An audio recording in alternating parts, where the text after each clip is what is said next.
قرآن پاک کو عربی میں پڑھنے کی بجائے نا اپنی زبان میں، مادری زبان میں، اردو، انگریزی یا جو بھی زبان ہے اس میں پڑھیں، سمجھ کر تفسیر کے ساتھ علماء اہل سنت کی لکھی ہوئی، یہ زیادہ ثواب ہے۔ سمجھ رہے بات کو؟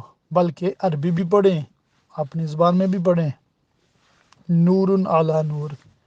اور اصل مقصود بھی یہ ہے، یہ سمجھ لے کہ ایک پیغام ہے آپ کی طرف آیا، میسج آیا ہے، اب خالی اس کو دیکھے جا رہے بھی میسج کیسے لکھا گیا ہے، یہ نہیں پڑھ رہے کہ میسج میں کیا لکھا گیا ہے، اس کو سمجھنے کی کوشش نہیں کر رہے، اس کے مطابق عمل نہیں کر رہے، تو ایک لحاظ سے یہ بہت بڑا نقصان ہے۔